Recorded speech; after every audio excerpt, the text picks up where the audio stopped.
Hi, I'm Christine Benz from Morningstar.com. Should we be worried about the solvency of Social Security? Joining me to discuss that topic is Tim Steffen. He's Director of Advanced Planning for Baird. Tim, thank you so much for being here. Thanks, Christine.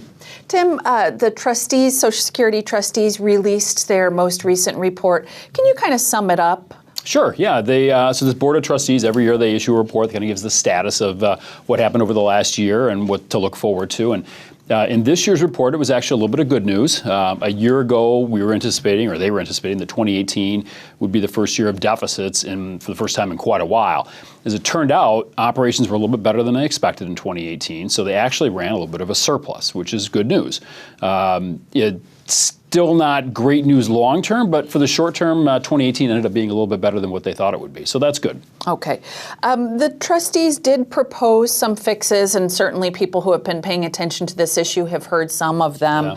Let's talk about some of the things that could shore up Social Security long term. So the plan right now is that if things go as they continue to forecast, is that 2035 is the year when the fund would completely run out of money. And then benefits would just be paid based on ongoing tax revenue that they collect from those who continue to work.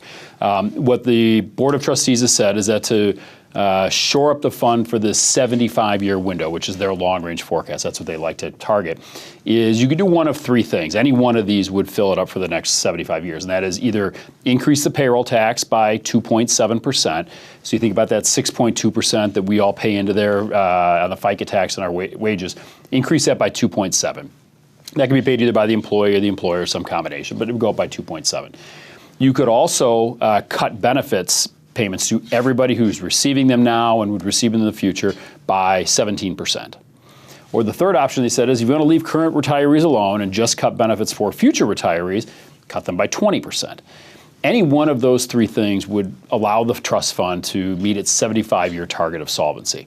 Of course, they say you could also combine those and maybe lessen the impact on any one of them, but if you just were going to do one thing, it'd be one of those three, perhaps. Okay. And it seems like another fix I sometimes hear about is lifting the cap on wages that are subject to Social Security tax. That's an option too, right? Yeah, there's a lot of options out there. This is not a one-solution problem here. There are a lot of things they can consider. And in fact, one of the things the trustees do is they look at all these proposals that people have given out there, changing inflation factors, changing tax rates, investing in private accounts, all these different strategies that they've come up with, and they give a forecast as to how long they think some of those things might actually improve the fund.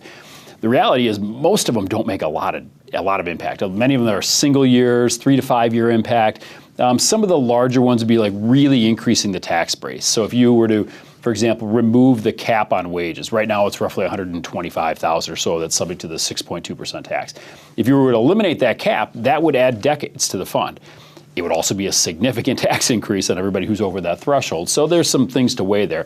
There's a lot of options. No one option is going to be enough to change everything. It's going to take a combination of things, most likely. Okay. So these are the recommendations from the trustees, but ultimately Congressional Action would be required to make a change. So let's talk about that. It seems like we are in the midst of major gridlock in Washington. So is real action on Social Security even realistic? Yeah, we've been saying this gridlock for a long time. It seems like we need almost one-party control to really see any kind of progress. Whether you like that progress or not, that's the only time we really see anything significant done. It's going to take something like that. If you think about kind of how in human nature we all work best with deadlines, right? The last time there was major Social Security reform back in 1983, there were projections that said Social Security was within months of running out of money, not the years or decades we have right now, which is still an urgency, but even within months. It may be until we get something along those lines to get closer to it. The fact that the trustees report actually had some good news in it this year probably slowed a little bit of that urgency, which may be unfortunate.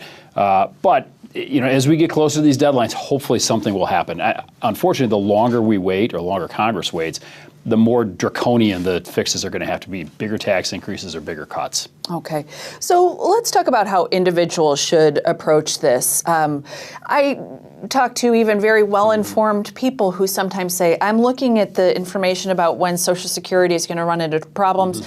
I'm taking my benefit early. I don't care what you say about delaying and the benefits of delaying. How should people approach this? Yeah, the old bird in the hand type thing, right? Exactly. Yeah, and we hear the same thing. A lot of people are very concerned about it. The one thing I tell people is that even if the trust fund ran out of money today, they would, again, still be able to pay benefits, as we said, for the people who continue to work. it'd be about a 20% cut. So they could still fund about 80% of the promised benefits. But I think most people understand that at some point along the line, something will be done to fix this. We may not like the fix. It may be an expensive fix, and it may involve a combination of tax increases and cutting benefits, but something's going to happen. So we still tell people that unless you have the worst case scenario about Social Security, you're still likely better off waiting to start benefits. The 8% per year that they give you for waiting from age 62 to age 70 roughly, it's about 8% a year. That's a pretty impressive return they can give you, and that's a nice benefit. So if you can hold out, you're probably better off waiting for that. We do see a lot of families kind of hedging their bets a little bit. We'll see maybe one spouse take benefits at full retirement age, while another spouse delays and waits till later in life, just to kind of take a little bit now and leave a little bit for later. We tell them again, it's to your longer term financial benefit if you can wait, but I understand people's urgency and wanting to take money now too. Okay, so you mentioned that 8% return. One comment I sometimes hear is, well, I think I can invest better than that. What's your response to that? Well, it's in a year like 2019 where we're seeing double-digit returns only a third of the way through the year. I understand that, but last year it was a different story. So yes, 8% on any one given year, you might be able to beat that. To do it over a longer term period, like the 8-year window from 62 to 70, that's a hard thing to do over multiple years like that to consistently get that 8% rate of return. So,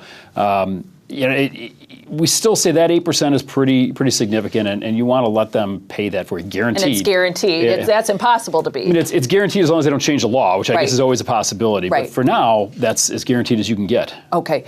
Finally, Tim, sometimes hear from younger investors who say, I'm not planning on any Social Security. I don't think it'll be there for me.